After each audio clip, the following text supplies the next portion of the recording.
UP के बागपत में खकड़ा थाना पुलिस की बड़ी लापरवाही का मामला सामने आया है। यहां पर इस्मत रेजी का मुलजिम पुलिस को चकमा देकर खेकड़ा कोतवाली की दीवार कूदकर फरार हो गया। रेप के मुलजिम का फरार होने का सीसीटीवी फुटेज भी वायरल हो रहा है, जिसमें मुलजिम भागता हुआ दिखाई दे रहा है और उसके पीछे दो पुलिस एहलकार भी भागते हुए दिखाई दे रहे हैं। बता दें कि गाजियाबाद के लोनी के रहने वाला अरुण इस्मत रेजी का मुलजिम है, जिसे पुलिस ने गिरफ्तार किया था और वो थाना खेकड़ा में बंद था और फरार हो गया। और इसी मामले को लेकर कुलदीप से मजीद जानकारी हासिल करेंगे। कुलदीप, क्या ये जो मुलजिम फरार हुआ है अब तक पकड़ में आया पुलिस की? बिल्कुल सुहेबा, देखिए बता दूं कि जो मामला है खेकड़ा कोतवाली क्षेत्र का है और यहाँ पर जो कोतवाली पुलिस है वो लोनी के रहने वाले एक युवक को गिरफ्तार करके लेकर के आई थी, जिसके ऊपर दुष्कर्म का आरोप था। देर रात पुलिस सोच का बहाना बना करके हवालात से बाहर निकला था। उसके साथ दो पुलिसकर्मी भी थे, जिस दौरान वह दीवार फांद करके पुलिसकर्मियों को चकमा देकर के वहां से फरार हो गया था, जिसका सीसीटीवी वीडियो वायरल हुआ है। सीसीटीवी में जो आरोपी है अरुण, वो भागता हुआ नजर आ रहा है और उसके पीछे कुछ ही दूरी पर दो पुलिसकर्मी भी भागते हुए दिख रहे हैं।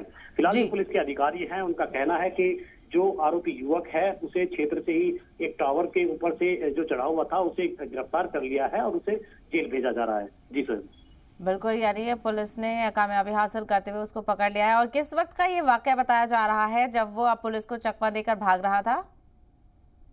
तो देखिए मैं बता दूं कि जो ये आरोपी युवक था खेकड़ा कोतवाली की हवालात में बंद था और देर रात इसने जो सोच करने के लिए पुलिस कर्मियों से कहा था, जिसके चलते ही उसे हवालात से बाहर निकाला गया था। और शौचालय को लेकर के जब उसे जा रहे थे तो वहां से जो पुलिसकर्मी है उन्हें जो चकमा देकर के वहां से दीवार, खेकड़ा थाने की दीवार को फांद करके वो फरार हो गया। और जो मेन बाजार है, बाजार से जो भागता हुआ साफ साफ दिख रहा है सीसीटीवी फुटेज में, वो आरोपी युवक दिख रहा है और उसके पीछे दो पुलिसकर्मी भी नजर आ रहे हैं। फिलहाल पुलिस के अधिकारियों का कहना है कि युवक को गिरफ्तार कर लिया है और उसे जेल भेजा जा रहा है। जी बिल्कुल, यानी पुलिस ने बर वक्त कार्रवाई करते हुए उसको गिरफ्तार कर लिया। लेकिन इस तरह का वाकया पेश आया, क्या जो पुलिस थाना था वहां पर माकूल इंतजामात नहीं थे? क्या रात में उतनी सिक्योरिटी नहीं थी कि आराम से मुलजिम फरार होने में कामयाब हो गया? बिल्कुल सही बात। देखिए मैं बता दूं कि ये लापरवाही ही कही जा सकती है, क्योंकि जिस तरीके से अगर जो आरोपी युवक है उसे सोच के लिए जिस तरीके से पुलिसकर्मी लेकर के जा रहे थे, तो क्या चूक रही कि वो पुलिसकर्मियों को चकमा देकर के फरार हो गया। ये पुलिस के ऊपर एक सवालिया निशान है कि इस तरह की अगर लापरवाही रहेगी तो जो बड़े बड़े अपराधी हैं उन पर लगाम कसने में किस तरीके से कोतवाली पुलिस यहाँ से होगी। इससे पहले की भी बात करें तो बड़ौद कोतवाली क्षेत्र से भी एक युवक जो हवालात से वहां पर जो कोर्ट लेकर के जो पुलिसकर्मी लेकर के जा रहे थे तो वो भी फरार हो गया। इससे पहले पुरानी ही बात करें तो इसी क्षेत्र की एक बड़ा मामला हुआ था। सुनील राठी गैंग के जो सदस्य थे वो यहाँ से दिल्ली सहारनपुर हाईवे से पुलिसकर्मियों को, जो देहरादून की पुलिस थी, उसे चकमा देकर के फरार हुई थी और जिसको लेकर के दिल्ली से लेकर लखनऊ तक हड़कंप मचा था।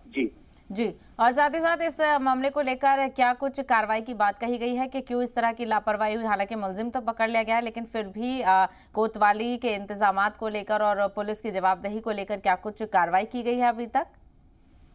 बिल्कुल, देखिए बता दूं कि जो यहाँ पर जो एडिशनल एसपी है मनीष कुमार मिश्रा, वो यहाँ पर इस पूरे मामले को लेकर के, क्योंकि काफी गंभीर मामला है, हवालात से जिस मुलजिम को निकाला गया और सोच के लिए ले जाया गया वो पुलिस कर्मियों को चकमा देकर के फरार होता है, तो क्योंकि पुलिस के ऊपर ही एक बड़ा सवालिया निशान खड़ा होता है कि अगर युवक को उसे पकड़ा नहीं जाता तो क्या होता, पुलिस कर्मियों के ऊपर कितनी बड़ी कार्रवाई होनी चाहिए। इसको लेकर के भी जो एएसपी है उन्हें पूरे मामले को लेकर के जांच बैठा दी है। सुहेबा, बिल्कुल, तो जांच बैठा दी गई है, लेकिन जिस तरह से आप तस्वीरें लगातार देख सकते हैं, मुलजिम आगे भागता हुआ नजर आ रहा है और पीछे पुलिस भी भागती हुई नजर आ रही है और डॉग्स भी उसके पीछे भाग रहे हैं, लेकिन फिर भी वो भागने में कामयाब हो जाता है। कुलदीप, ये भी बताया जा रहा था कि ये जो मुलजिम है वो दीवार कूदकर फरार हुआ था, तो क्या जो कोतवाली है, जो थाना है, उसकी दीवार इतनी आसानी से पार हो सकती है?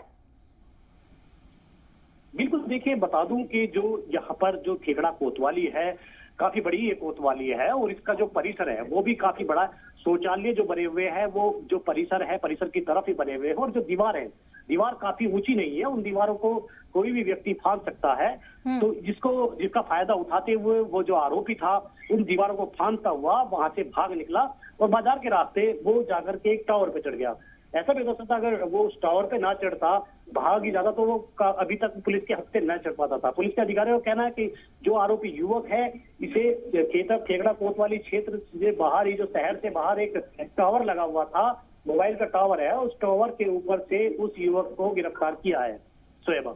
ठीक है, और साथ ही साथ लेकिन इस तरह का वाकया तो अब ये फिलहाल हो गया है और कार्रवाई करते हुए मुलजिम को भी पकड़ लिया गया, लेकिन अगर आगे कोई मुलजिम इस तरह की कार्रवाई करता है और इसी तरह की कोशिश करता है, तो क्या कुछ आगे के लिए इंतजामात किए जा रहे हैं आप कोतवाली में? बिल्कुल, देखिए बता दूं कि पुलिस के ऊपर ये एक बहुत बड़ा सवाल भी है और पुलिस के लिए एक सबक है।